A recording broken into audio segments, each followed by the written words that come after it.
Welcome to Win the Day from Back to the Bible. I'm your coach, Pastor Nat, and today we're going to discover what it means to be a Christian.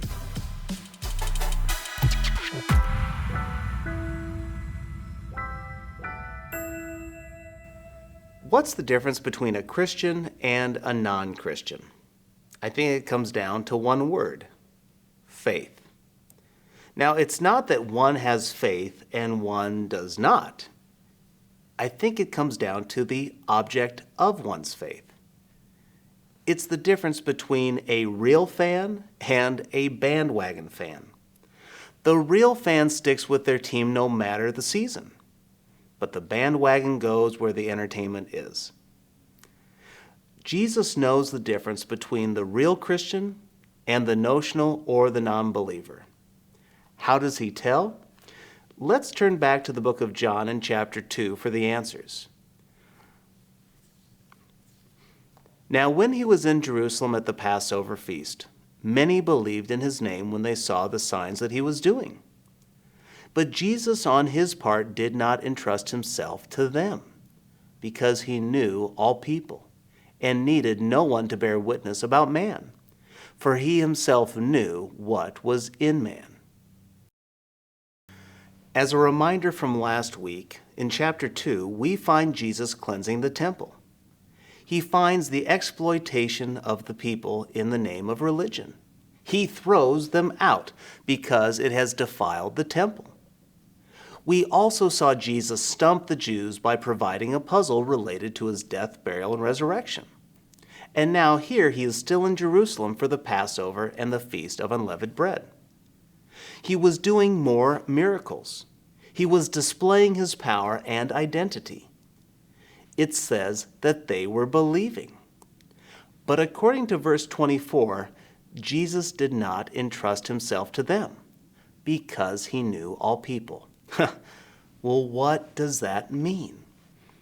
It simply means that Jesus saw their awe and their wonder, but he could see their heart. He knew that their belief was superficial and temporary. So though they were impressed with the show, he knew that they were notional followers. And he taught and spoke and said, "Follow me." They would eventually walk away. Now, think about what has happened with the calling of Nathanael in chapter 1. Jesus knew Nathanael's heart. He was a true seeker. He would follow him. But that's not the case with many of Jesus' disciples. Many people forget or just don't know that Jesus had more than 12 disciples. He likely had hundreds of people who sat under his teaching and followed him for a time. But like any sports team knows who the real fans are and those who are not. Faith is more than intellectual assent or putting Christian on your social media profile. Genuine saving faith goes far beyond that.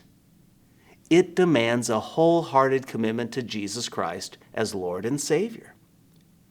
Here in chapter 2, we see the process of salvation.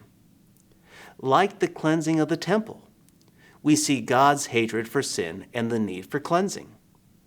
We see the need and power of death and new life. And then we see that saving faith comes through whole belief in the Lord and Savior Jesus Christ.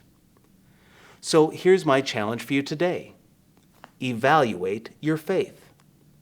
There is no fooling Jesus. He knows your heart.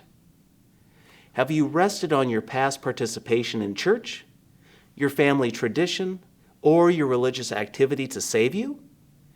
If so, you've missed the grace of God. Jesus Christ came not to impress us with his miracles or become a genie in a bottle. Jesus came to seek and save the lost. He came to transform us from death to life. So today, evaluate your heart. Do you believe? John wrote this gospel. Why? So that you might believe. Do you?